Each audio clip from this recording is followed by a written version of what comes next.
Okay, चलो start करते हैं, आराम से करेंगे क्योंकि लास्ट है ना लेक्चर। चलो ठीक है, ओके।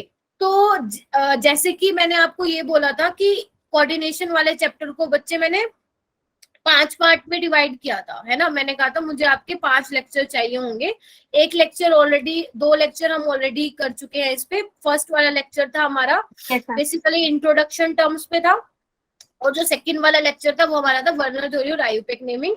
तो मैं आपसे एक रिक्वेस्ट करना चाहती हूँ कि आप लोग, हाँ बेटा बोलो, तो आप लोग क्या करेंगे, मैंने देखा है स्टूडेंट्स को, ग्रुप भी चेक कर रही थी मैं, तो उसमें ना बच्चों का ऑक्सीडेशन स्टेट का कंसेप्ट ना थोड़ा कम क्लियर है। वो इसलिए है कि आपने क्वेश्चन की प्रैक्टिस नहीं की। मैं सबको नहीं बोल रही, जिनको नहीं आ रहा उसका ऑक्सीडेशन स्टेट का कंसेप्ट समझ में, उनको कह रही हूँ। तो एक बार प्लीज जो अपलोड किए हुए क्वेश्चन उसको ट्राई कर लेना, उसमें बहुत सारे ऑक्सीडेशन स्टेट और कोऑर्डिनेशन नंबर के आपको एग्जांपल्स मिल जाएंगे, तो प्लीज उसे ट्राई कर लेना, ठीक है। तो आज वाला लेक्चर रहेगा बच्चे आइसोमेरिज्म का, इसके बाद VBT and CFT, then our chapter will finish, ठीक है। ओके, तो अभी क्या करेंगे, हम आइसोमेरिज्म पढ़ेंगे बच्चे। तो सबसे पहले आइसोमेरिज्म की डेफिनेशन देख लेते हैं क्या होता है। देखो ये वही डेफिनेशन है जो तुम ऑर्गेनिक में करते हो। टू और मोर substances having same molecular formula but different structure or spatial rearrangement are called isomer and the phenomena is called isomerism। यही रट्टा मारते हो तुम लोअर क्लास, 9th क्लास से आई थिंक तुम्हें आइसोमेरिज्म की डेफिनेशन पता चल जाती है, ठीक है। लेकिन इसमें क्या है, बेसिकली इनऑर्गेनिक केमिस्ट्री में बच्चे हम यहाँ पे 2 तरह के आइसोमेरिज्म पढ़ने वाले हैं। इनऑर्गेनिक केमिस्ट्री में हम 2 तरह के आइसोमेरिज्म पढ़ने वाले हैं। एक तो हम बच्चे डिस्कस करेंगे स्ट्रक्चरल आइसोमेरिज्म, और एक हम डिस्कस करेंगे स्टीरियो आइसोमेरिज्म। स्टीरियो आइसोमेरिज्म जिसको हम स्पेस आइसोमेरिज्म भी बोलते हैं,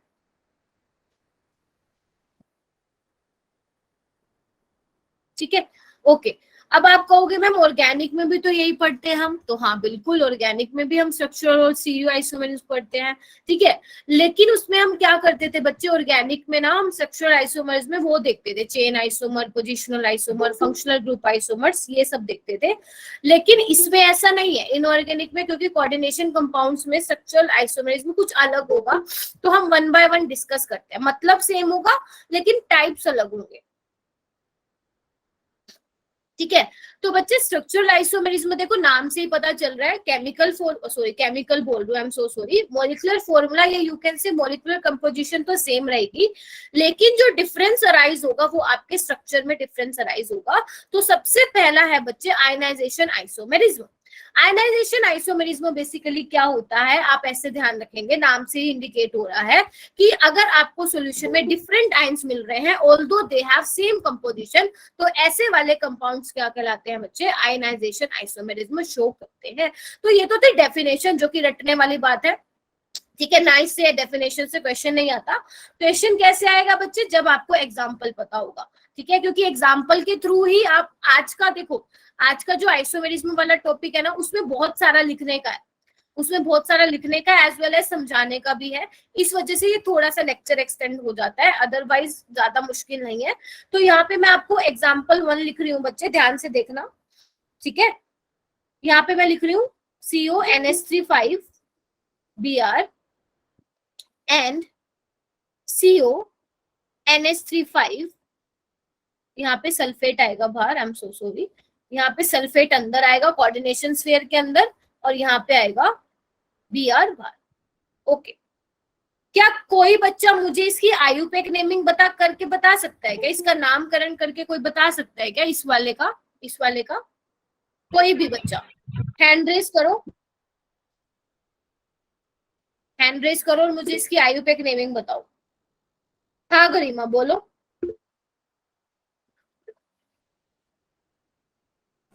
मैं बोलूं मैम? अच्छा, पेंटाएमीन। कौन बच्चे? अच्छा हाँ गरिमा बोलो। पेंटाएमीन, ब्रोमाइडो, कोबाल्ट की oxidation state -3 and sulphate. Very good, शाबाश। एग्री करते हो सब इससे? गरिमा के आंसर Yes, ma'am. करते हो, चलो अच्छा, अगर मैं अच्छा ठीक है, ओके, तो मतलब तुम्हें आ रहा है ऑक्सीडेशन स्टेट भी और कोऑर्डिनेशन नंबर भी। अच्छा, कोऑर्डिनेशन नंबर क्या होगा इसका? 6. Very good, 6. ठीक है, ओके।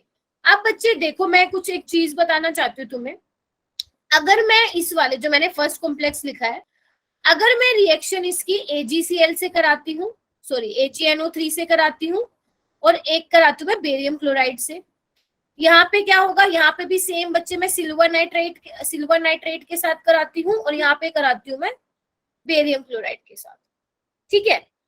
तो होगा क्या? अब ये देखो, देखो बच्चे, मैंने जब आपको वर्नर थ्योरी समझा रही थी तो मैंने ये बोला था जो ब्रैकेट के बाहर होता है वो आयनाइज होता है, यही बोला था मैंने।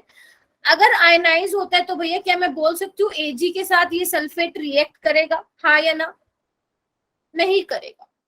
अगर आप सोच रहे हो भैया सिल्वर AgSO4 कंपाउंड नहीं बनता है, लेकिन अगर बच्चे मैं बेरियम क्लोराइड के साथ इसकी रिएक्शन कराऊंगी तो इसमें जो मुझे मिलेगा वो मिलेगा बेरियम सल्फेट के व्हाइट पीपीटी मिलेंगे। पहले देखो फिर समझाती हूँ कि मैं समझाना क्या चाह रही हूँ, ठीक है। ऐसे ही बच्चे इस केस में क्या होगा, जो ब्रोमीन है वो AgNO3 के साथ क्या बना लेगा? AgBr, और ये कोई रिएक्शन नहीं देगा, ठीक है।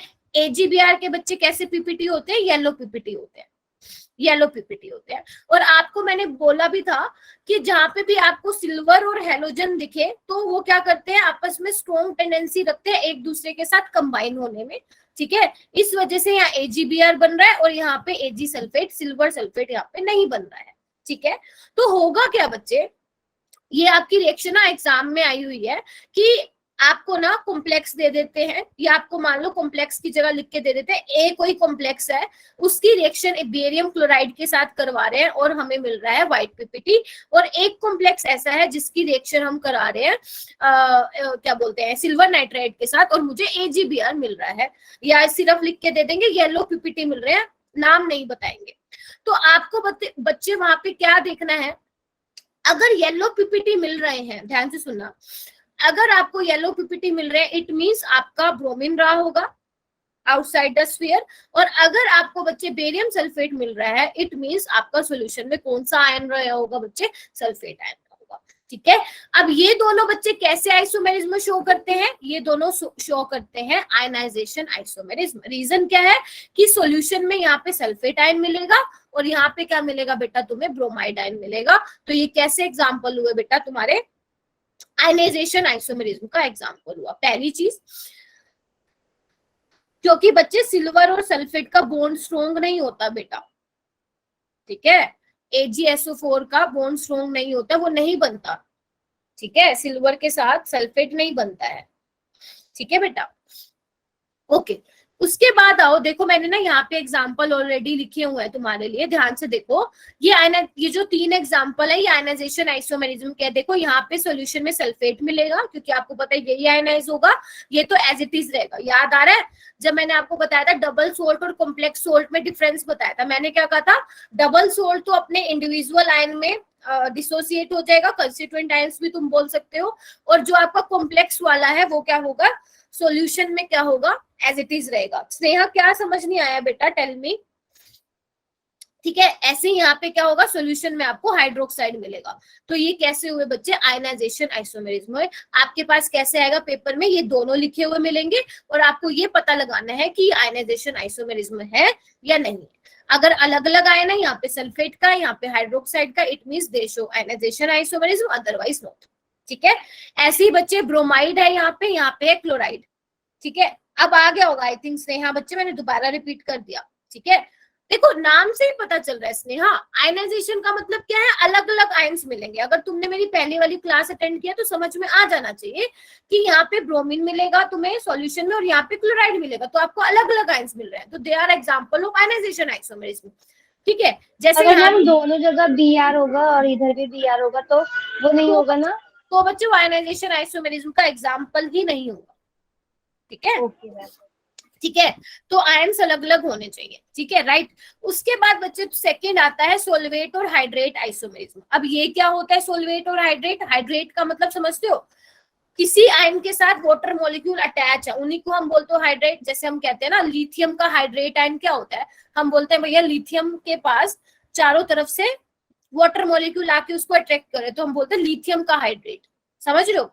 ऐसे ही बच्चे हाइड्रेट आइसोमेरिज्म में बेसिकली क्या है, हम वाटर का देखेंगे, वाटर का exchange inner the coordination sphere outside the coordination sphere.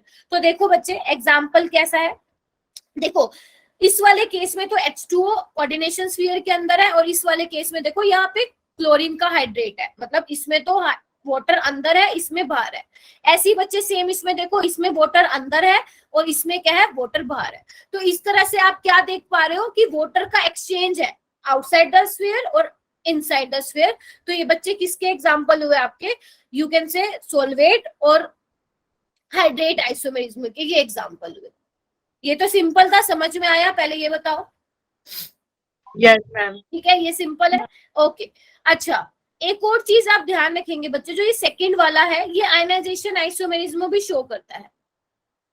ये आयनाइजेशन आइसोमेरिज्म भी शो करता है। क्यों करता है बेटा? यहाँ पे देखो, यहाँ पे Br के आयंस है भैया, यहाँ पे Cl के हैं, और जबकि यहाँ पे क्लोरीन और क्लोरीन दोनों के हैं, तो ये वाला ऊपर वाला आयनाइजेशन आइसोमेरिज्म शो नहीं करेगा, नीचे वाला hydrate as well as ionization isomerism show करेगा। तो ये तो थे हमारे दो टाइप के, ठीक है।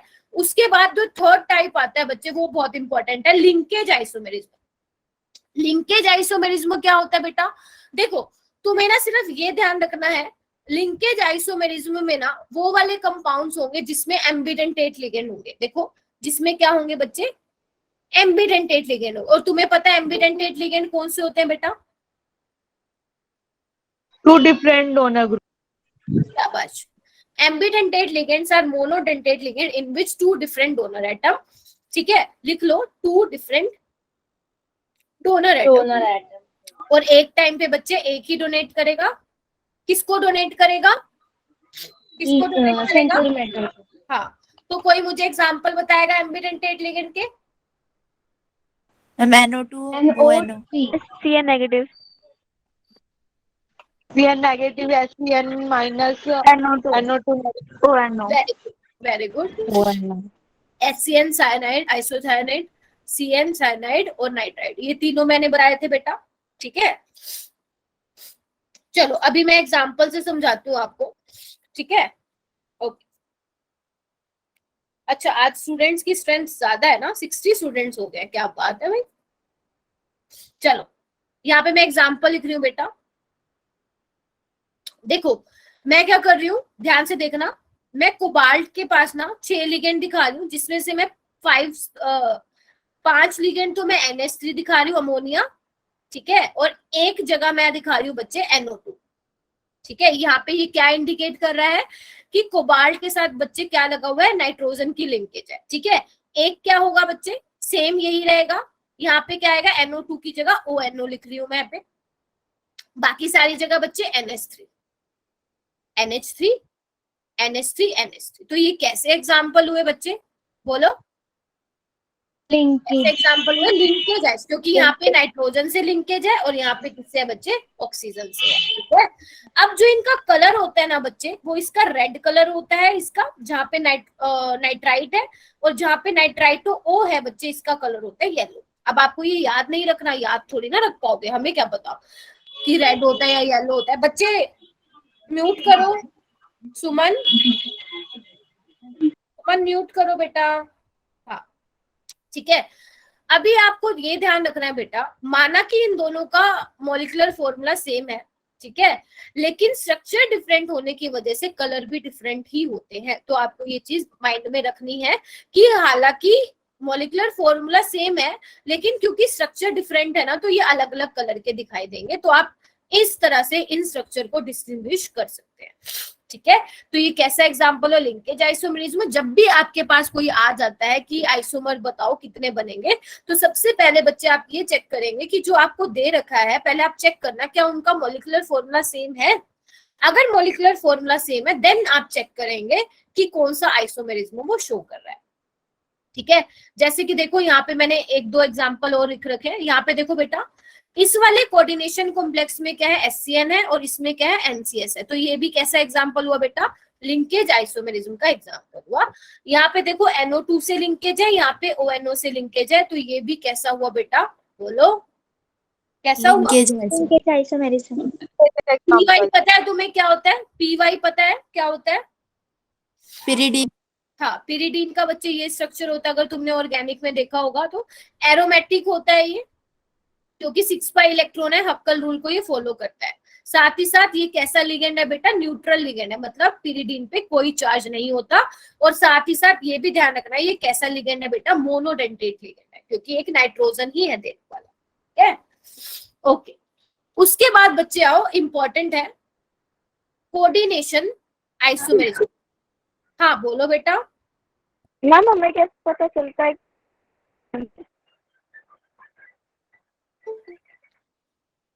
बच्चे your voice is not clear, एक बार फिर बोलोगे क्या? कि न्यूट्रल लिगेंड है। देखो बच्चे, न्यूट्रल का मतलब क्या होता है? न्यूट्रल का मतलब ये होता है बेटा, जिसने भी पूछा है, कि उसके ऊपर कोई चार्ज नहीं है, मतलब प्लस माइनस का चार्ज नहीं है। जैसे देखो पिरिडीन पे आपको कोई चार्ज दिख रहा है क्या प्लस माइनस का? सिर्फ लोन पेयर है ना, तो ये कैसा है? Neutral ligand. ऐसे ही आप इसी बेसिस पे बच्चे अमोनिया का स्ट्रक्चर भी एक्सप्लेन कर सकते हो। देखो अमोनिया का स्ट्रक्चर क्या होता है? पिरामिडल स्ट्रक्चर होता है, राइट? इसके पास 2 लोन पेयर होते हैं, इसके पास कोई चार्ज नहीं होता, इसलिए तो हम कहते हैं अमोनिया जो है आपका न्यूट्रल लिगेंड है। सेम आपका जो वाटर है वो भी क्या होता है? उसके पास 2 लोन पेयर होते हैं, कोई चार्ज नहीं होता, तो वो न्यूट्रल लिगेंड है। ऐसे हम पता लगाते हैं, ठीक है। और जब मैं आपको कोऑर्डिनेशन कंपाउंड्स का जब मैंने फर्स्ट लेक्चर लिया था, अगर आप मेरी क्लास में थे तो आपको पता होगा, मैंने आपको ये बताया था कि आपको क्या करना है, टेबल जो मैंने आपको बताई थी वो आपको ध्यान में रखनी है कि कौन सा नेगेटिव अनायनिक लिगेंड होगा और कौन सा कैटायनिक होगा और कौन सा न्यूट्रल होगा। ठीक है, अगर आपने मेरी क्लास अटेंड की होगी तो आपको डेफिनेटली पता होगा कि मैं क्या बोल रही हूँ। ठीक है, उसके बाद आता है बच्चे कोऑर्डिनेशन आइसोमेरिज्म। देखो कोऑर्डिनेशन ना बहुत इजी है, बहुत इजी है, सबसे इजी यही है। देखो इसमें क्या होता है, देखो these isomer differ in the distribution of ligand। Basically इसमें क्या होता है बच्चे, लिगेंड का एक्सचेंज होता है from one coordination sphere to another coordination sphere. जैसे देखो बच्चे, एक एग्जांपल दिए रहा, यहाँ पे क्या है बच्चे, कोबाल्ट के साथ NH3 लगा हुआ है, यहाँ पे Cr के साथ क्रोमियम के साथ साइनाइड लगा हुआ है। लेकिन इस वाले केस में क्या है बच्चे, जो NH3 पहले कोबाल्ट के साथ था वो अब NH3 क्रोमियम के साथ लगा हुआ है, और जो साइनाइड बच्चे क्रोमियम के साथ था वो किसके साथ लगा हुआ है बेटा? कोबाल्ट के साथ लगा हुआ है। तो अब यहाँ पे क्या देख रहे हो, लिगेंड का एक्सचेंज हो रहा है from one coordination sphere to another. पहले अमोनिया बेटा कोबाल्ट के साथ था, फिर वो किसके साथ आ गया है? उसके साथ, क्रोमियम के साथ। ठीक है, ऐसे ही इसमें भी क्या है, इथाइलिन डायमीन पहले इसके साथ कोबाल्ट के साथ था, अब देखो कहाँ आ गया? क्रोमियम के साथ आ गया। ठीक है, अब मुझे एक क्वेश्चन बताओ तुम लोग, क्या इसमें कोबाल्ट की ऑक्सीडेशन स्टेट और इसमें सेम रहेगी या डिफरेंट रहेगी? बताओ, क्वेश्चन समझ में आया? बोलो बेटा। डिफरेंट रहेगा। सेम वाला मुझे रीजन बताओ। ओके, डिफरेंट होगी। डिफरेंट वाले बोलते जाओ मुझे एक बार चैट बॉक्स में, और सेम वाले भी बोलते रहो।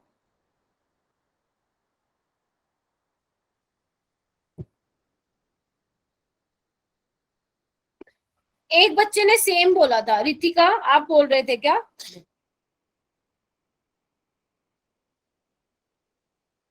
बेटा सारे गलत बोल रहे हो, तभी मैंने जान करके ये क्वेश्चन पूछा, क्योंकि मुझे पता है गड़बड़ करोगे। देखो इधर सही है ना, बता दिया, पूछ लिया मैंने, वरना पेपर में आता तो छोड़ के आना पड़ता क्वेश्चन को, नहीं तो गलत करते। Okay, Nimisha is saying ma'am same, can you explain बेटा? Nimisha can you explain?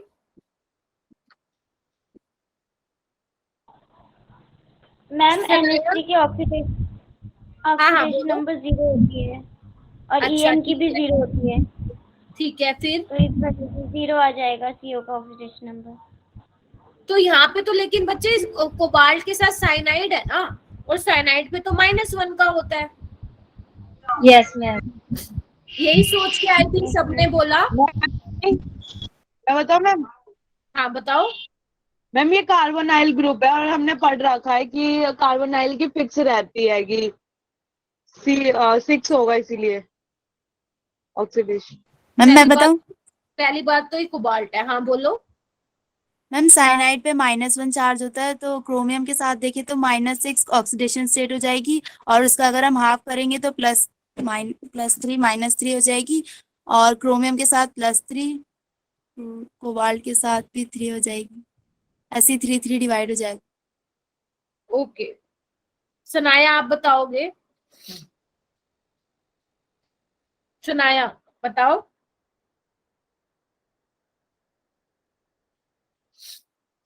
अरे बताओ बेटा, तुमने बोला है तो बताओ ना।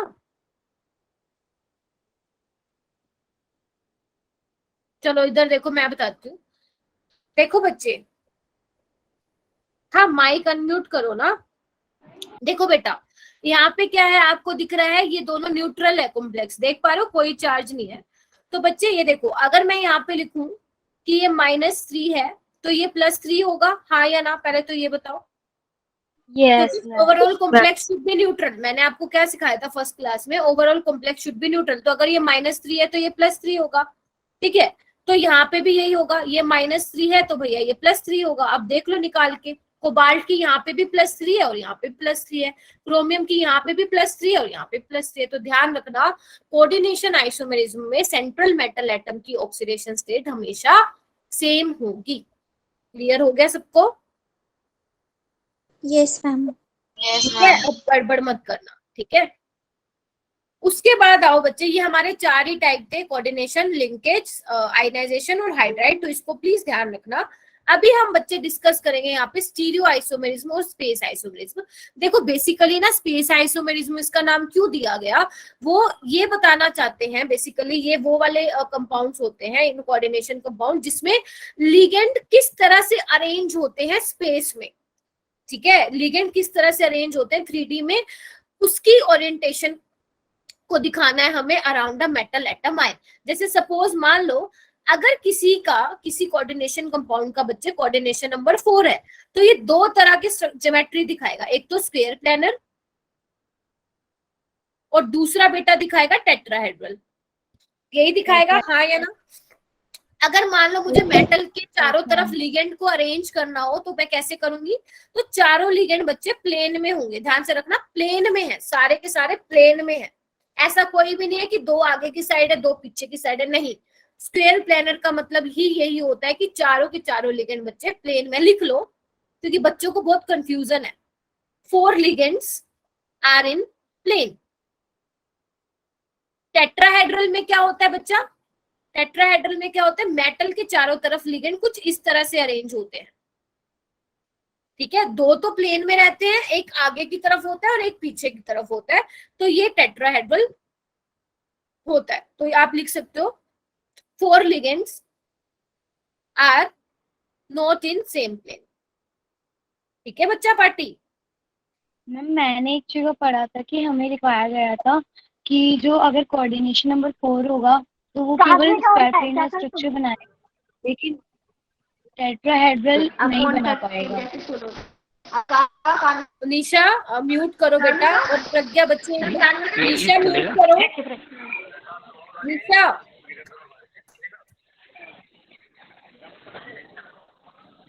निशा बच्चे म्यूट कर सकती हो तुम। बच्चे मेरे को रिमूव करना पड़ेगा, मुझे डिस्टरबेंस हो रही है। निशा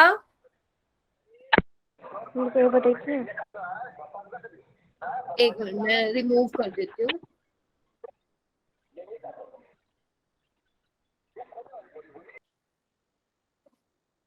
चल, हाँ प्रज्ञा बेटा आप बोलो, क्या कह रहे थे?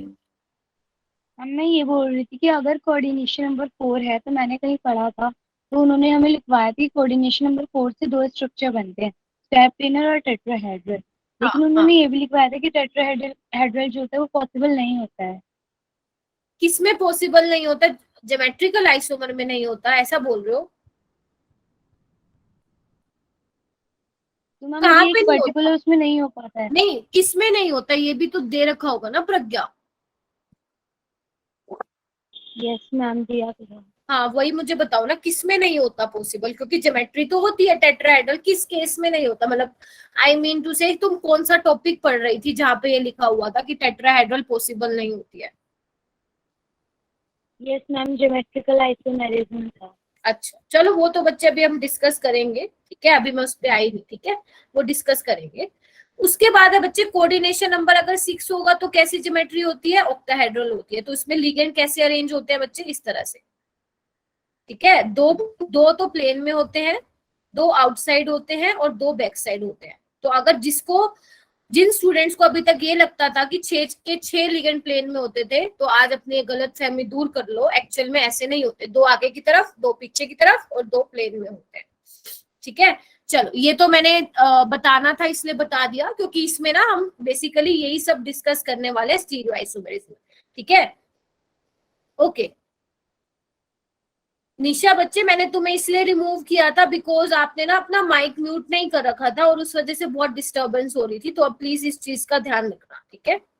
चलो, उसके बाद बच्चे मैंने आपको बताया था कि हम बेसिकली दो टाइप के आइसोमेरिज्म स्टडी करेंगे, एक स्ट्रक्चरल और एक आपका स्टीरियो आइसोमेरिज्म। स्ट्रक्चर वाले में हमने बच्चे 4 देख लिए, एक तो आयनाइजेशन, हाइड्रेट, कोऑर्डिनेशन और लिंकेज, है ना। उसके बाद हम अपना बात करेंगे स्टीरियो आइसोमेरिज्म में।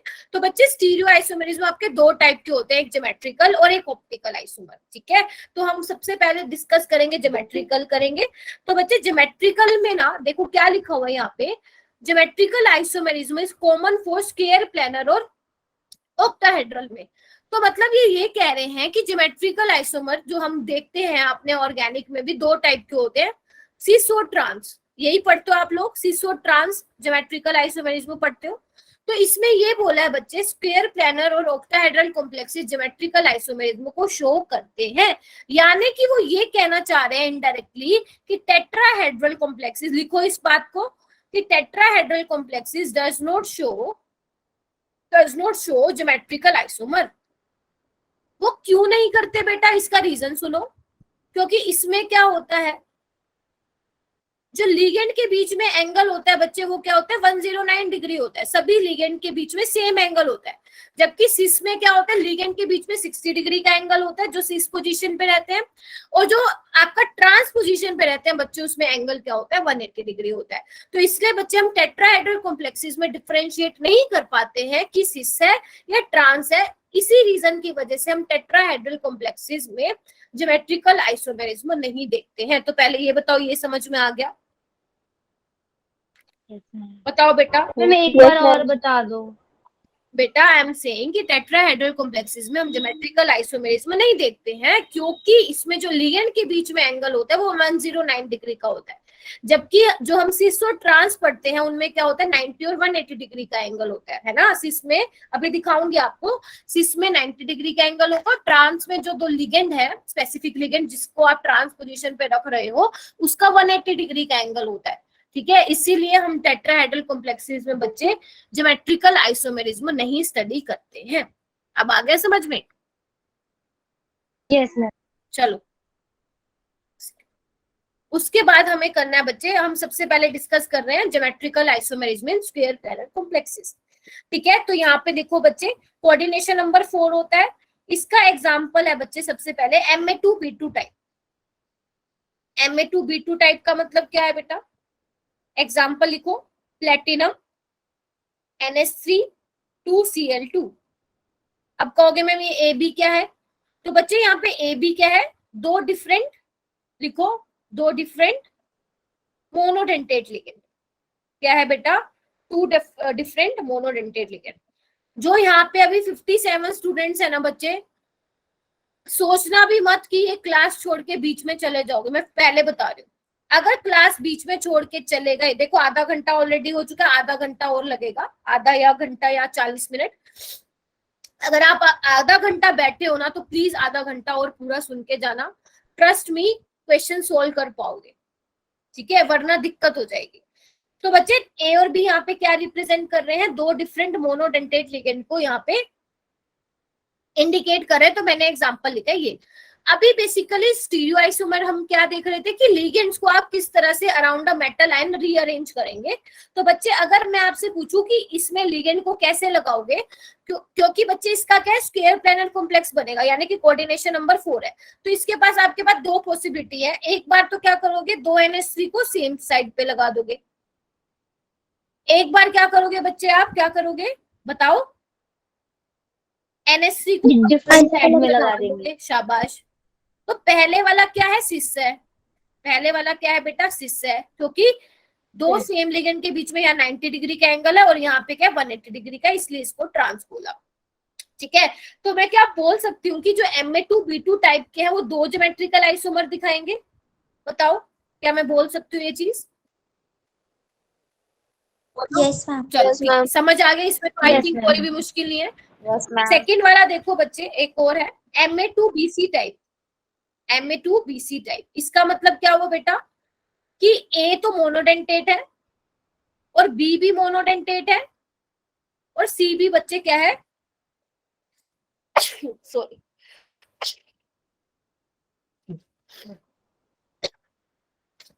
C भी मोनोडेंटेट है, लेकिन A जो है दो है। जैसे एग्जांपल बेटा प्लेटिनम Py2NH3Cl, ठीक है, तो ये किसका एग्जांपल हो गया बेटा, Ma2BC टाइप का। ठीक है, तो आपको पेपर में ये नहीं लिख के देंगे, Ma2BC नहीं लिख के देंगे, टेंशन मत लो, आपको कॉम्प्लेक्स का नाम लिख के देंगे, फिर आपको बताना है कि कितने ज्योमेट्रिकल आइसोमर बनेंगे। ठीक है, तो यहाँ पे बच्चे लिगेंड को आप कैसे रखोगे, देखो एक बार तो पिरिडीन को सेम साइड पे रख दो बच्चा पार्टी, है ना, एक बार क्या करोगे आप, पिरिडीन को अपोजिट साइड रख दोगे, बोलो हाँ या ना? यस क्या मैम। इसके अलावा Yes, कोई ma'am. और ज्योमेट्रिकल आइसोमर बनेगा इसका, बोलो क्या इसके अलावा इसका कोई और ज्योमेट्रिकल आइसोमर बनेगा क्या? देख लो, चेक करो, नहीं बनेगा। तो यानी कि Ma2BC टाइप का भी बच्चे कितने, क्योंकि मैं अभी बात कर रही हूँ ज्योमेट्रिकल की, मैं कुछ और बात नहीं कर रही, मैं ऑप्टिकल आइसोमर की बात नहीं कर रही, मैं स्ट्रक्चर आइसोमर की बात नहीं कर रही, I am talking about geometrical isomer. तो ज्योमेट्रिकल आइसोमर दो बनेंगे। ठीक है, अगर क्वेश्चन में एग्जामिनर ने पूछ रखा है कि टोटल नंबर ऑफ कितने आइसोमर बनेंगे, तो फिर आपको सारे चेक करने हैं, स्ट्रक्चर वाले भी, ज्योमेट्रिकल वाले भी, प्लस आपको ऑप्टिकल वाले भी। लेकिन अभी हम क्या सीख रहे हैं, ज्योमेट्रिकल आइसोमर। ठीक है, नेक्स्ट है बेटा, नेक्स्ट है MAB2 टाइप। अब ये क्या है बच्चे, देखो इनको साथ लिखा हुआ है, देख पा रहे हो, इनको ब्रैकेट में साथ लिखा हुआ है, इट मींस जो AB है वो कैसा है बच्चे, बाइडेंटेट लिगेंड है। कैसा लिगेंड है बेटा, बाइडेंटेट लिगेंड है। जैसे एग्जाम्पल बच्चे, एग्जाम्पल हाँ नहीं मिथाइलिन डाई बच्चे, उसमें AB का मतलब क्या है, बाइडेंटेट तो है, लेकिन दो डिफरेंट डोनर एटम है। EN में क्या होता है और ऑक्सैलेटो में क्या होता है बच्चे, एक ही होता है। लिगेंड होता है। तो इसका सबसे अच्छा एग्जांपल है ग्लाइसिनेटो। आपने बायोमोलिक्यूल में देखा होगा बेटा, बायोमोलिक्यूल में देखा है ना सबने, इसमें क्या होगा, ऑक्सीजन है डोनर एटम और नाइट्रोजन है, इसलिए इसका नाम क्या है बच्चे, बाइडेंटेट लिगेंड है। ठीक है, इसकी डेंसिटी क्या होगी, 2 होगी।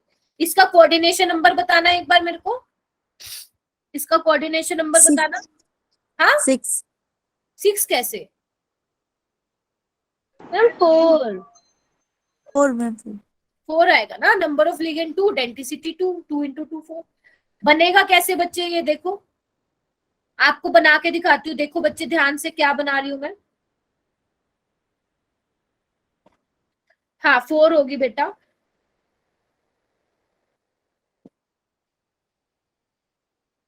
देख पा रहे हो कैसे बनाया है मैंने ये, देख पा रहे हो, नाइट्रोजन से है, नाइट्रोजन है यहाँ डोनर एटम, और यहाँ पे देखो ये ऑक्सीजन से डोनेट कर रहा है, देख पा रहे हो सारे।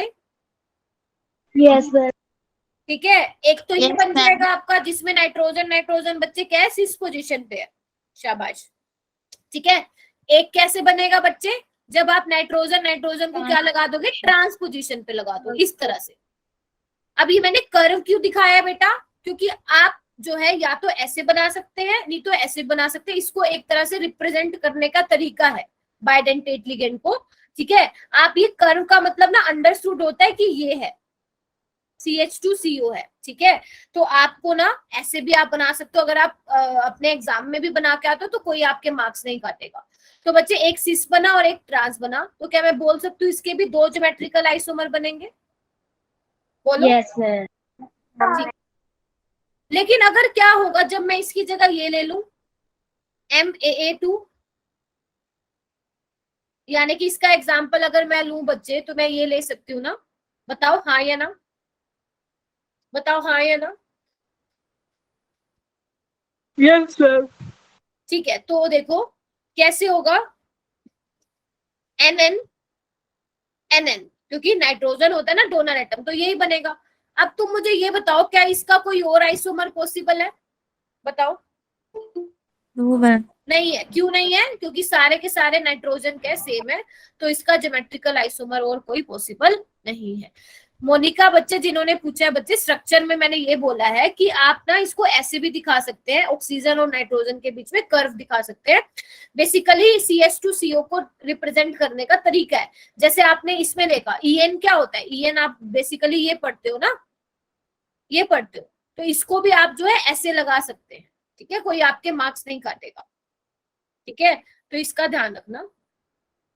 चलो आगे बढ़ते हैं बेटा। एक आपका होता है बच्चे MABCD टाइप, MABCD टाइप। अब क्या है ये ABCD? क्या है बेटा? ABCD चारों के चारों क्या है बच्चे? मोनोडेंटेट लिगेंड है। क्या है बेटा? मोनोडेंटेट लिगेंड है। समझ में आया? Monodentate yes ligand. मैम। तो क्वेश्चन ये आता है बच्चे इससे डायरेक्ट कि इसके कितने ज्योमेट्रिकल आइसोमर बनेंगे, तो आपको डायरेक्ट याद रखना है 3 ज्योमेट्रिकल आइसोमर बनेंगे। क्या अब कैसे बनेंगे एक बार देख लेते हैं, लेकिन पेपर में तो बना के देखोगे नहीं बार बार, तो इसको डायरेक्ट याद रखो तो ज्यादा फायदे में रहोगे। तो देखो कैसे बनेंगे बेटा, ध्यान से देखना। आप क्या करो ना, कोई भी एक लिगेंड को फिक्स कर लो बेटा। सपोज यहाँ पे मैंने A लिख लिया, सपोज A को मैंने हर जगह पे फिक्स कर दिया, A की पोजीशन फिक्स कर दी, ठीक है। अब क्या करो, BCD को अपनी मर्जी से लगा दो, BCD, एक तो ये बनेगा, ठीक है। उसके बाद देखो B अभी A के सिस में है, देख पा रहे हो, जो B है वो A के यस सिस में मैम। है। अब यहाँ पे क्या करो, ट्रांस पे लगा दो, बाकी अपनी मर्जी से लगा दो, ठीक है। अभी आपने क्या देखा, D इसके सिस में है, तो यहाँ पे ट्रांस पे लगा दो, बस खत्म। नाम रिपीट कर दो। बेटा मैं ये कह रही हूँ कि A की पोजीशन को फिक्स कर दो, ठीक है, और अपनी मर्जी से 3 लिगेंड अरेंज कर दो, तो आपने लगा दिया BCD, ठीक है। तो क्या होगा नेक्स्ट वाले में भी, क्या होगा, A की पोजीशन फिक्स कर दो, यहाँ पे B सिस में है, तो यहाँ पे क्या लगा दोगे, ट्रांस पे लगा दोगे। फिर देखो यहाँ पे D सिस में है, यहाँ पे D सिस में है, तो यहाँ पे ट्रांस पे लगा दो, बस बन गए। तो आपके पास बच्चे 3 ज्योमेट्रिकल आइसोमर मिलेंगे, ठीक है, 2 सिस और एक ट्रांस। किसी के रिस्पेक्ट में देख लो, मान लो B के रिस्पेक्ट में देखोगे तो सिस है, यहाँ ट्रांस है और यहाँ सिस है, तो 2 सिस एक ट्रांस मिलेंगे। जरूरी नहीं है कि ज्योमेट्रिकल आइसोमर में भैया एक ही सिस बनेगा एक ही ट्रांस है, बिल्कुल भी ऐसा जरूरी नहीं है, 2 से ज्यादा भी बन सकते हैं। समझ में आ गया बेटा? बोलो। Yes ma'am. उसके बाद होता है बच्चे एक MACD-EF टाइप होता है, MABCD-EF, ये सारे क्या 6 के 6 अलग मोनोडेंटेट लिगेंड है।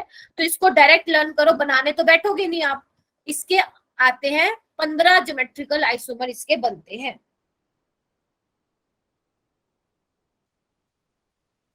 वन और 3 सेम कैसे है बेटा?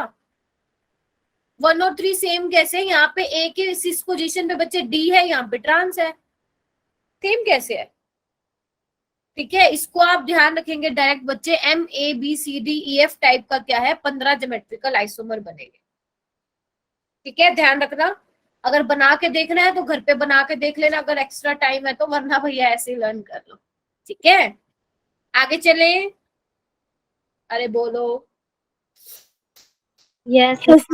तुम लोग 55 स्टूडेंट्स लग रहे सारे सो रहे हो।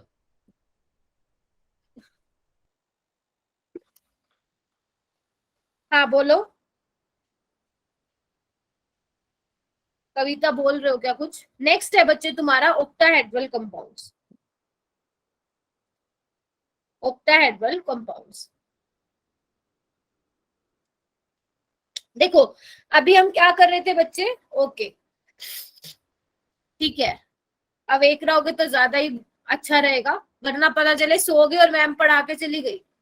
ठीक है, अभी हमने क्या देखा बेटा, ज्योमेट्रिकल आइसोमर देखा स्क्वायर प्लानर के केस में। अभी हम देखेंगे बच्चे ऑक्टाहेड्रल के केस में क्या होगा। तो ऑक्टाहेड्रल कॉम्प्लेक्सेस भी क्या शो करते हैं बच्चे, ज्योमेट्रिकल आइसोमरिज्म शो करते हैं। ठीक है, तो सबसे पहला एग्जांपल है बच्चे तुम्हारा Ma4B2 टाइप, Ma4B2 टाइप, या आप बोल सकते हो Ma2B4 टाइप, एक ही बात है।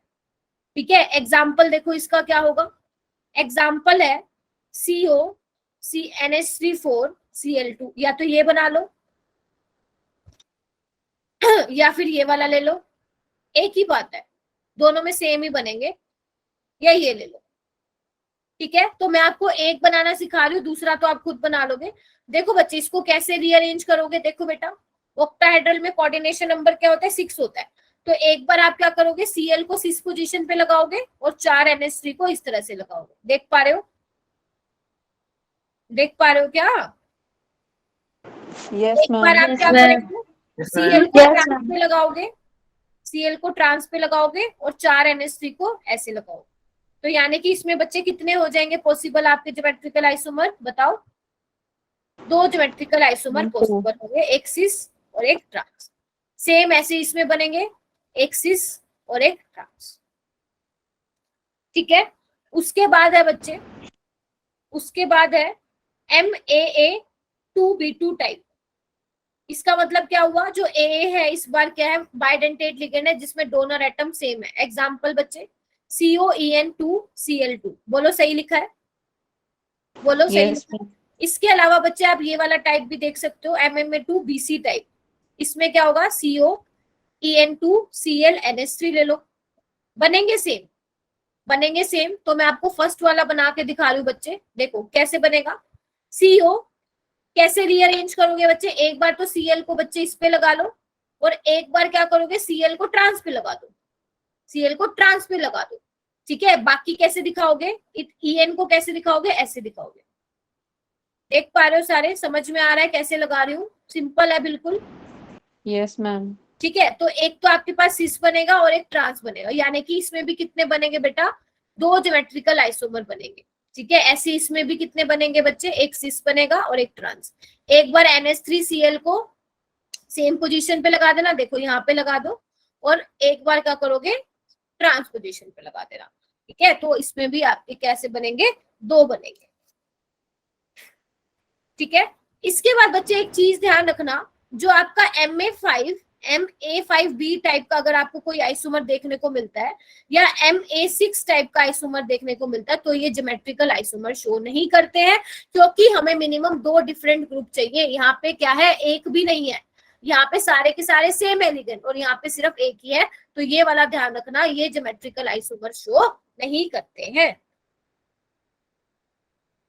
नहीं बच्चे, कविता अभी नहीं बताया, अभी वही बता रही थी मैं।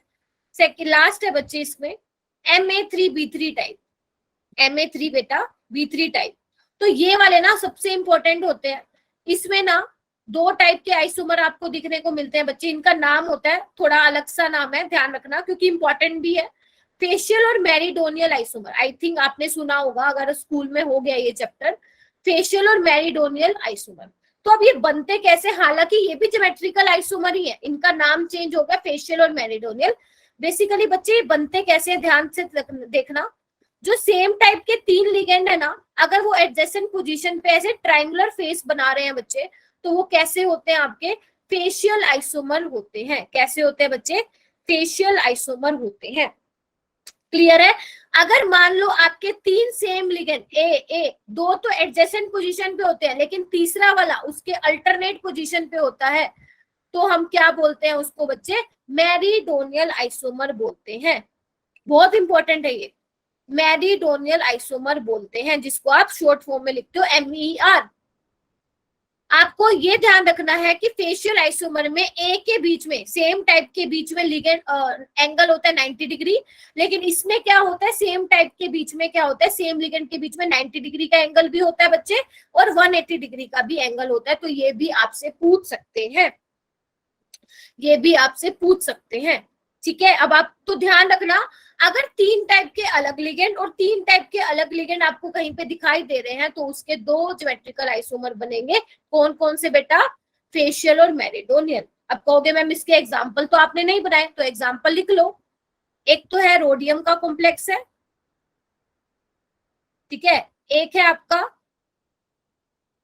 इसके अलावा भी और हो सकते हैं एग्जाम्पल, मैं मना नहीं कर रही हूँ, लेकिन इसमें ये 3 तो लिख ही लो ताकि आपको पता लगे। NH3 का होल थ्राइस और Na2 का होल थ्राइस, ठीक है। तो ये कैसे हैं बच्चे आपके? तीनों ही क्या शो करेंगे बेटा? फेशियल और मेरिडोनियल आइसोमर शो करेंगे। अब जल्दी से मुझे चैट बॉक्स में बता दो इतना समझ में आया, ताकि मैं ऑप्टिकल आइसोमर समझाऊं आपको। बताओ बेटा, जल्दी से चैट बॉक्स में बता दो जितना करवाया है समझ में आया। ओके, प्रज्ञा, राजेश, शाबाश। ओके,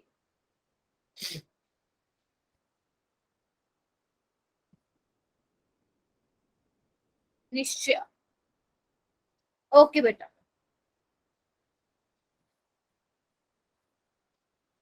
चलो ठीक है, स्टार्ट करते हैं बेटा। ऑप्टिकल आइसोमर, देखो मुझे पता है ना ऑप्टिकल आइसोमर से ना आपका बहुत फोबिया है, आप टेंशन मत लो, बिल्कुल इजी है। इसमें ना आपको ऑर्गेनिक वाले में नहीं जाना इतना डिटेल में, सिंपल सुनो। ऑप्टिकल आइसोमर क्या होंगे? जो ऑप्टिकल एक्टिव कंपाउंड होंगे ना बच्चे, जो ऑप्टिकल एक्टिव कंपाउंड्स होंगे वही ऑप्टिकल आइसोमरिज्म भी शो करेंगे, बस इतना ध्यान रखना, ठीक है। ये जो बोल रखे हैं ना optical isomer plane of polarized को, ये ध्यान रखने की जरूरत नहीं है, ये तो सिर्फ डेफिनेशन है। क्योंकि बच्चे एक्चुअल में क्या होता है, चलो थोड़ा सा बता देती हूँ। बेसिकली क्या होता है ना, ऑप्टिकल एक्टिविटी को मेजर करने के लिए एक इंस्ट्रूमेंट होता है जिसका नाम होता है पोलैरीमीटर। देखो ये मैं एक ही बार बोलूंगी, ध्यान से सुनना, ध्यान से सुनना। ऑप्टिकल एक्टिविटी को मेजर करने के लिए इंस्ट्रूमेंट होता है पोलैरीमीटर, ठीक है। उसमें क्या होता है, ट्यूब रखते हैं हम, ट्यूब में हमारे पास सैंपल होता है बेसिकली, और उसके आगे लेंसेज लगे होते हैं जिसको आप निकोल प्रिज्म के नाम से भी पढ़ते हो। तो होता क्या है बच्चे, उस निकोल प्रिज्म में कुछ पर्टिकुलर वेवलेंथ की लाइट ही पास होती है, ठीक है, जिसको हम बोलते हैं प्लेन ऑफ पोलराइज्ड लाइट, ठीक है। अब क्या होता है ना, उस पोलैरीमीटर इंस्ट्रूमेंट की हेल्प से हम देख पाते हैं कि जो प्लेन पोलराइज्ड लाइट जो हमें एक पर्टिकुलर डायरेक्शन में मिली है वो किस साइड रोटेट हो रही है, राइट हैंड साइड पे रोटेट हो रही है, लेफ्ट हैंड साइड पे हो रही है। तो उस पोलैरीमीटर से हम ये पता लगा सकते हैं। और उस पोलैरीमीटर में जो हमने उस ट्यूब में सैंपल डाला ना, इस तरह की होती है, बड़ी सी ट्यूब होती है ऐसे करके, इसमें जो हम सैंपल डालते हैं ना वो ऑप्टिकल एक्टिव ही होता है। क्योंकि अगर मान लो कोई हम ऐसा सैंपल डालें जो ऑलरेडी क्या हो, ऑप्टिकली इनएक्टिव हो, तो वो नहीं रोटेट करेगा प्लेन पोलराइज्ड लाइट को। सिर्फ ऑप्टिकल एक्टिव वाले कंपाउंड ही बच्चे लाइट को या तो लेफ्ट राइट रोटेट करेंगे या राइट, जिसको आप बोलते हो डेक्स्ट्रोली, ठीक है। तो बच्चे जो आपके ऑप्टिकल आइसोमर होते हैं ना, ऑप्टिकल एक्टिव वाले कंपाउंड्स को ही क्या बोलते हैं, ऑप्टिकल आइसोमेरिज्म बोलते हैं। मतलब जो ऑप्टिकली एक्टिव होंगे वही ऑप्टिकल आइसोमेरिज्म को शो करेंगे। और हमें यहाँ पे क्या समझना है बच्चे कि कौन से कंपाउंड ऑप्टिकली एक्टिव होंगे और कौन से कंपाउंड बच्चे ऑप्टिकली इनएक्टिव होंगे। क्या किसी को पता है? कोई मुझे बता सकता है क्या कि कौन ऑप्टिकल एक्टिव होगा और कौन ऑप्टिकली इनएक्टिव होगा? कोई मुझे बता सकता है? मैम जो अपनी मिरर इमेज बना सकते हैं वो ऑप्टिकली एक्टिव होते हैं और जो नहीं बना सकते वो नहीं होते। नहीं, साइस्टा बच्चे ऑप्टिकल एक्टिव भी मिरर इमेज बना सकते हैं, ऑप्टिकली इनएक्टिव भी बना सकते हैं, लेकिन आप जो लाइट को रोटेट कर पाते हैं मैम जो नॉन सुपरपोजिबल होते हैं वो ऑप्टिकली एक्टिव होते हैं। लेकिन हाँ, लेकिन आपको ये देखना है मिरर इमेज बनाने के बाद क्या वो एक दूसरे के ऊपर सुपर इम्पोज हो रहे हैं। अगर ऐसे हो रहे हैं तो मतलब भैया वो ऑप्टिकली इनएक्टिव है, अगर नहीं हो रहे हैं तो वो ऑप्टिकली एक्टिव है, ठीक है। जैसे आपका लेफ्ट हैंड बच्चे, अगर आप मिरर इमेज देखोगे तो इसका राइट हैंड दिखेगा, अगर आप लेफ्ट हैंड का मिरर इमेज देखोगे तो भैया राइट हैंड दिखेगा। तो अगर मैं इसको ऐसे सुपर इम्पोज, देखो मैं ऐसे नहीं करा रही हूँ, मैं बिल्कुल जैसा है उसको वैसे लेके जा रही हूँ, देखो जैसा है वैसे लेके जा रही हूँ। क्या ये राइट हैंड और लेफ्ट हैंड आपस में सुपर इम्पोज हो रहे हैं बच्चे? नहीं हो रहे हैं। मतलब इनकी मिरर इमेजेस आपस में सुपर इम्पोज नहीं हो रहे हैं, क्योंकि मेरा एक थंब राइट हैंड साइड आ रहा है और एक लेफ्ट हैंड आ रहा है। इट मीन्स जो आपके जो हैंड्स हैं वो कैसे हैं बच्चे, ऑप्टिकली एक्टिव हैं। तो ऑप्टिकल एक्टिव में आप ध्यान रखेंगे कि प्लेन ऑफ सिमेट्री एब्सेंट होगी, मतलब बेसिकली वहां से कोई भी प्लेन आप पास नहीं कर सकते। दूसरा वो कैसे होंगे बच्चे, नॉन सुपर इम्पोजेबल, एक मिनट पूरा लिखती हूं मैं, कैसे होंगे बेटा, non superimposable mirror images होंगे, non superimposable mirror images होंगे। जबकि ऑप्टिकली इनएक्टिव में क्या होगा बेटा, ऑप्टिकल एक्टिव में उल्टा होगा, प्लेन ऑफ सिमेट्री यहाँ पे प्रेजेंट होगी। मतलब अगर आप प्लेन पास करते हैं तो अगर मान लो सपोज, देखो ऐसे समझाती हूँ मैं, अगर मान लो आपके पास ये कंपाउंड है, अगर ऊपर भी NH3 है और नीचे भी NH3 है और यहाँ पे कुछ और लगा हुआ है, सपोज इथाइलिन डाइअमीन लगा हुआ है, तो अगर आप यहाँ से प्लेन पास करते हैं बच्चे, बीच से पास करते हैं, तो ऊपर भी NH3 नीचे भी NH3, मतलब बेसिकली क्या है, अगर आप प्लेन पास कराते टाइम अगर आपको दिख रहा है कि दो ग्रुप सेम है, दो ग्रुप आपस में सेम है, तो आप क्या बोलेंगे, वो ऑप्टिकली इनएक्टिव है और वहां से प्लेन ऑफ सिमेट्री बच्चे क्या हो रहा है, प्रेजेंट है। अगर आप इसकी मिरर इमेज बनाएंगे तो आप चेक करेंगे, देखेंगे कि जो मिरर इमेज है वो क्या हो रही है, सुपर इम्पोज हो रही है। तो ये कैसे हैं बच्चे, ऑप्टिकली इनएक्टिव है। तो मिरर इमेजेस क्या होती है इसमें बेटा, सुपर इम्पोज होती हैं, समझे। एक आपने कायरल भी सुना होगा, कायरल वर्ड सुना है क्या किसी बच्चे ने, कायरल, कायरल वो कंपाउंड होते हैं बच्चे, basically chiral compound optically active होते हैं, प्लेन ऑफ सिमेट्री यहाँ पे एब्सेंट होती है। वो क्यों होते हैं, क्योंकि कायरल कंपाउंड्स वो कंपाउंड्स होते हैं जिनमें सेंट्रल मेटल एटम के चारों तरफ डिफरेंट ग्रुप लगे होते हैं। जैसे सपोज यहाँ पे कोई मेटल है, एक पे लगा हुआ है Cl पिरिडीन, एक पे सपोज वाटर और एक पे साइनाइड, तो चारों के यहाँ अलग अलग लिगेंड है। तो इसमें क्या होगी, कभी भी प्लेन ऑफ सिमेट्री प्रेजेंट नहीं होगी, ये हमेशा ऑप्टिकल एक्टिव होगा और ये कैसा होगा, कायरल होगा। ठीक है, आप ऑर्गेनिक में क्या पढ़ते हो, ऑर्गेनिक में आप ये देखते हो बच्चे, अगर एक कार्बन के चारों तरफ अलग अलग डिफरेंट ग्रुप लगे हुए हैं तो वो क्या होगा बच्चे, कायरल होगा। और कायरल वाले क्या होते हैं, ऑप्टिकल एक्टिव होते हैं। ठीक है, जिनको आप एनेंशियोमर्स भी बोलते हो, वो अभी हम उस पे नहीं जा रहे हैं, अभी हम सिर्फ कोऑर्डिनेशन वाला देखेंगे जितना इंपॉर्टेंट है। तो पहले तो ये बताओ, ऑप्टिकल एक्टिव ऑप्टिकली इनएक्टिव का कंसेप्ट समझ में आ गया, ताकि मैं आपको एग्जांपल करा पाऊं बेटा, बोलो। Yes ma'am. ठीक है, तो देखो बच्चे, यहाँ पे सबसे पहला एग्जांपल है ये वाला, या तो ये ले लो या ये ले लो, ऑक्सलेट वाला ले लो, एक ही बात है। ठीक है, तो मैं आपको एक बना के दिखाती हूँ बेटा, देखो इसको कैसे बनाओगे। पहले तो देखो इसका कोऑर्डिनेशन नंबर कितना है, 6 है। तो देखो आपको 3 लगाने हैं, तो 3 कैसे लगाओगे बच्चे, एक ऐसा, एक ऐसे और एक ऐसे। ठीक है, अगर आपको इसमें चेक करना है बच्चे कि प्लेन ऑफ सिमेट्री प्रेजेंट है या नहीं, तो कैसे चेक करोगे, अगर ऐसे समझ में आ रहा है तो ऐसे देख लो। इसके लिए एक ट्रिक भी है बच्चे, अगर आपकी रिंग एक ऊपर की साइड बन रही है और एक नीचे की साइड बन रही है, तो हमेशा उसको आप कैसे कंसीडर करोगे, ऑप्टिकली एक्टिव कंसीडर करोगे। मतलब उसमें से कभी भी प्लेन ऑफ सिमेट्री पास नहीं हो सकती है। ठीक है, ये ट्रिक है याद करने की ऐसे वाले कॉम्प्लेक्सेस में। अगर ऐसे याद नहीं रहता तो क्या करोगे बच्चे, इसकी मिरर इमेज बना लोगे, जो लेफ्ट हैंड साइड है या जो राइट हैंड साइड है वो आपको लेफ्ट हैंड साइड दिखेगा, इस तरह से बेटा। अब आप अगर दोनों मिरर इमेजेस को सुपर इम्पोज कराओगे तो बच्चे वो सुपर इम्पोज नहीं होगी, क्योंकि ये जो n है वो कहाँ पे आएगा, यहाँ पे आएगा। जब इस वाले कंपाउंड को इसके ऊपर रखोगे तो वो सुपर इम्पोज नहीं होगा। तो ये क्या होगा बच्चे, non superimposable mirror images होंगी।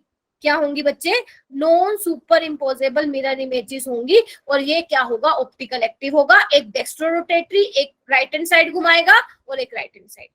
तो अगर आपसे पूछे कि यहाँ पे ऑप्टिकल आइसोमर कितने हैं, तो आप क्या बोलोगे, बताओ कितने ऑप्टिकल आइसोमर हैं, दो है, एक और दो, क्योंकि दो ही बनते हैं, एक जो डेक्स्ट्रो होगा और एक लीवो होगा। क्लियर है ये वाला, समझ में आया कैसे प्लेन ऑफ सिमेट्री एब्सेंट है, पहले तो ये बताओ।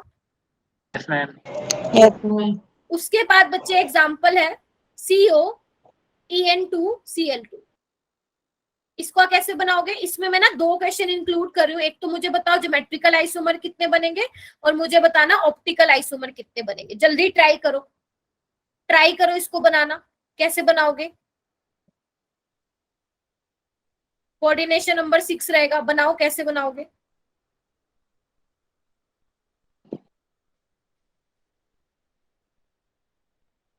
बना रहे हो क्या? ये मैं ही बनवा यस दूं? मैम। ज्योमेट्रिकल 2 होंगे। शाबाश। कौन कौन से होंगे बेटा? सिस और ट्रांस। ऑप्टिकल आइसोमर बताओ भैया कौन होगा? ये ऑप्टिकल एक्टिव होगा या इनएक्टिव? और ये बताओ ऑप्टिकल एक्टिव होगा या इनएक्टिव? बताओ बताओ बताओ। नीचे वाला क्या होगा? ऑप्टिकली इनएक्टिव या एक्टिव? दोनों इनएक्टिव होंगे। एक्टिव होगा। कैसे होगा? यहाँ से प्लेन पास करो, ऊपर भी सीएल है नीचे भी सीएल है, तो कैसे होगा? पीयूएस प्रेजेंट है, और अगर प्लेनो सिमेट्री है तो कैसे बोल सकते हो बेटा?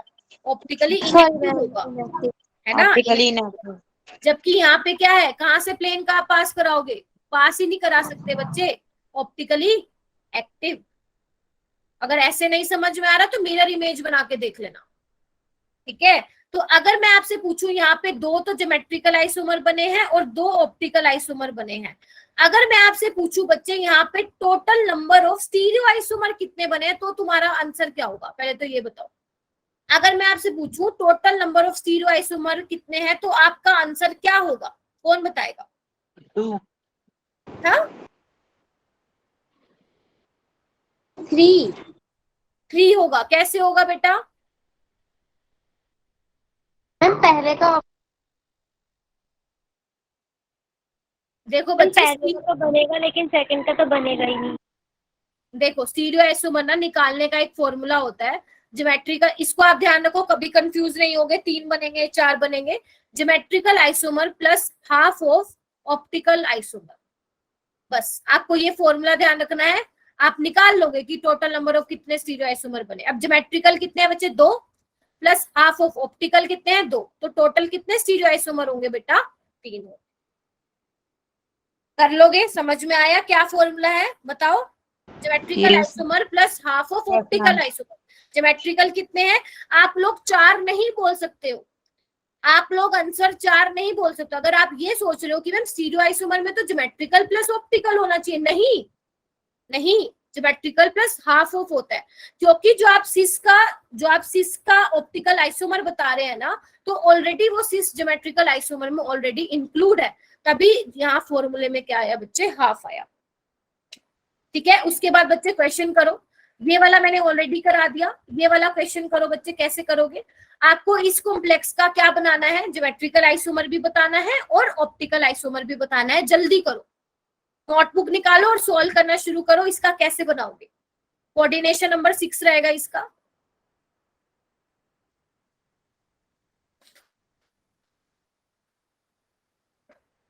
बनाना शुरू करो। कितने बनेंगे ज्योमेट्रिकल आइसोमर? और मुझे जल्दी बताओ कितने बनेंगे।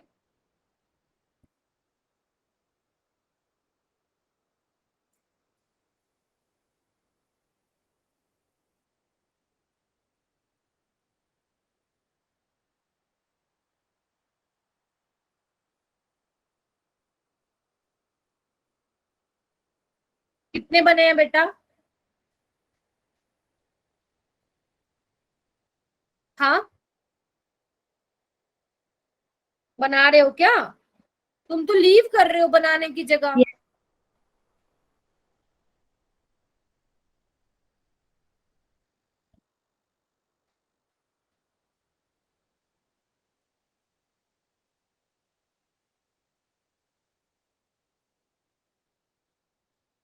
नहीं बन रहा।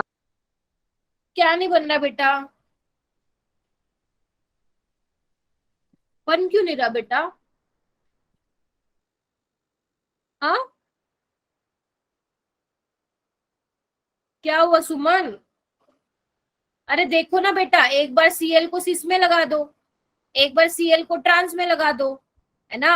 और 2 NH3 सिस में है, एक बार ट्रांस में लगा दो, और एक बार सीएल और NH3 को ट्रांस में बता दो।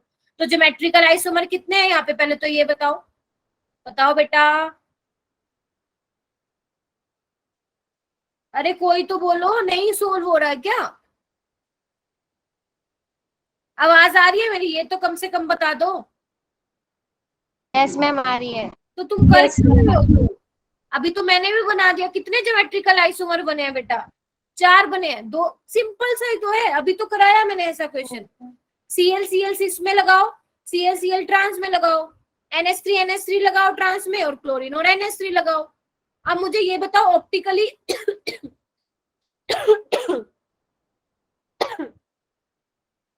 अब मुझे ये बताओ ऑप्टिकली एक्टिव कितने होंगे यहाँ पे? बताओ बताओ बच्चे, optically inactive, sorry optical active कौन से होंगे यहाँ पे? बताओ। And ये वाला लास्ट वाला ऑप्टिकली एक्टिव है या इनएक्टिव है? ये वाला बताओ। प्लेन पास हो रहा है ना यहाँ से, तो ये क्या है? Optically inactive. अरे Optically बहुत सवाल हो inactive रहा है है। बच्चे तुम्हारा। ऑप्टिकली इनएक्टिव होगा, ठीक है। ये वाला देखो बच्चे, ये कैसा हम होगा? थर्ड वाला भी ऑप्टिकली इनएक्टिव होगा। कौन सा? ये वाला? हाँ कैसे?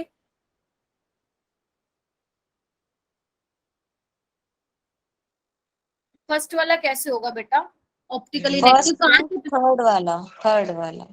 हाँ बिल्कुल। अगर आप यहाँ से प्लेन पास करा देते हो तो ये इसको रिफ्लेक्ट करेगा, ये इसको। ऐसे अगर आप यहाँ से प्लेन पास कराते हो तो ऊपर Cl है, नीचे Cl है, ठीक है। तो ये सारे क्या होंगे बच्चे तुम्हारे? एक सेकेंड एक सेकेंड एक सेकेंड एक सेकेंड, कुछ गड़बड़ किया भाई, तुम बताते नहीं हो। एक सेकेंड inactive नहीं होगा। एक सेकेंड, मैंने ये वाला बनाया भी क्यों बेटा? यहाँ पे क्या है? NH3 2 है और Cl 2 है। तो एक बार तो Cl को लगा दिया भैया सिस पे, ठीक है। एक बार दोनों को ट्रांस में लगा दिया, है ना। और एक बार क्या किया मैंने? NH3 को करा दिया। इसके अलावा तो कोई और बन ही नहीं रहा बच्चे। ये मैंने गलत बनाया ना, देखो।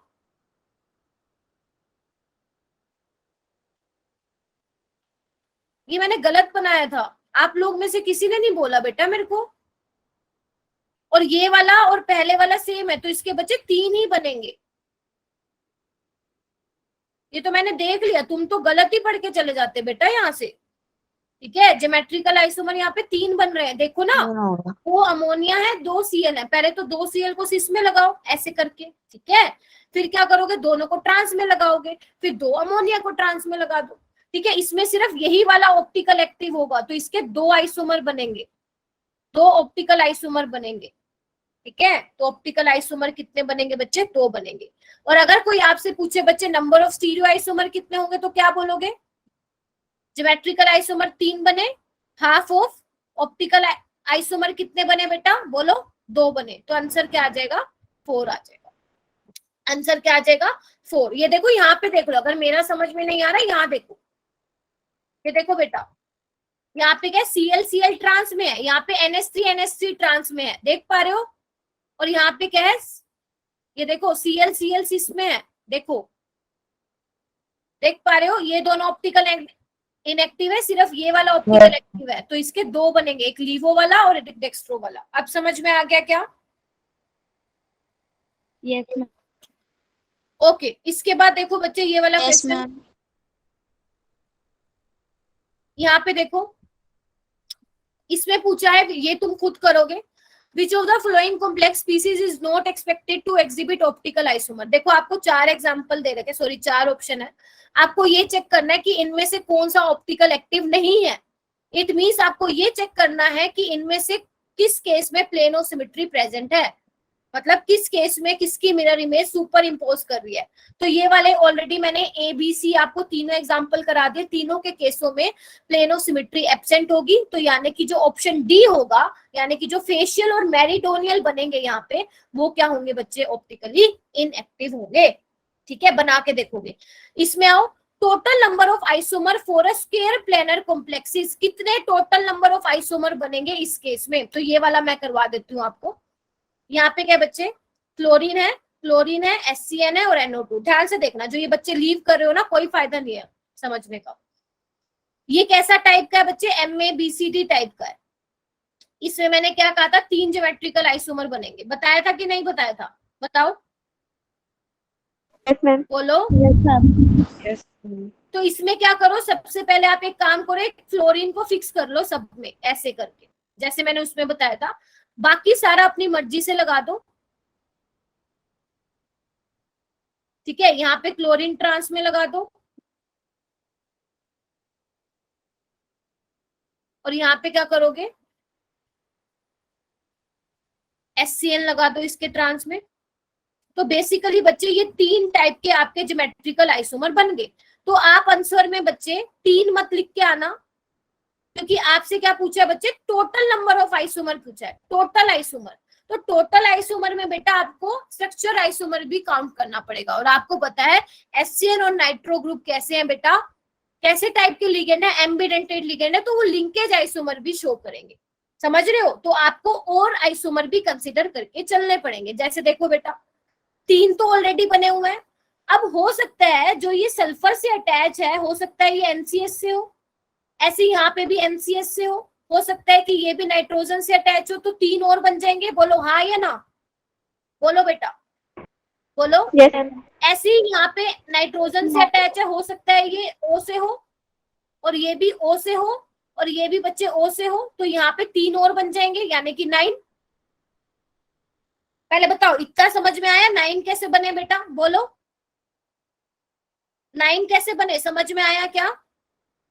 Yes ma'am. उसके अलावा बच्चे और 3 पॉसिबिलिटी और है।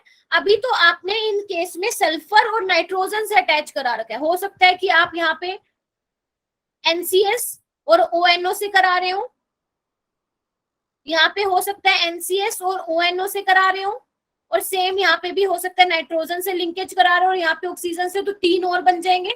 तो टोटल कितने आइसोमर बनेंगे बेटा, बताओ, टोटल कितने आइसोमर बनेंगे? 12 बनेंगे। 12। मेरे कराने से नहीं आएगा, जब तक अपने हाथ से नहीं बना के देखोगे ना, तो कभी भी नहीं आएगा। इसलिए बोल रही हूँ, जो मैंने क्वेश्चंस दिए हैं प्लीज प्रैक्टिस करना इसकी। ठीक है, इसमें भी 12 आएगा आंसर, बना के देख लेना बेटा, इसमें भी 12 आएगा, सेम है।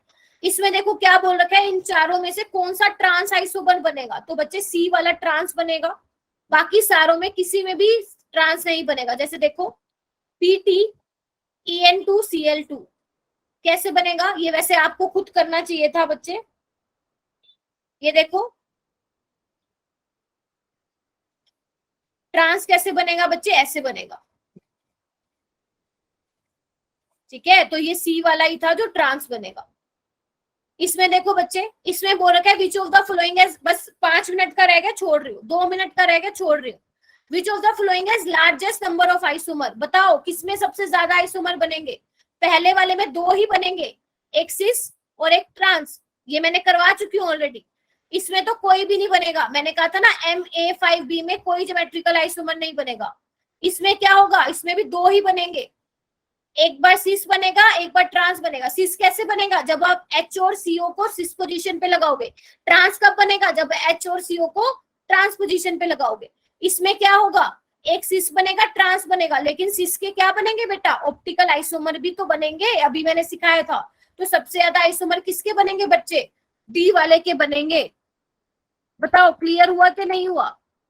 Yes ma'am. बताओ बेटा।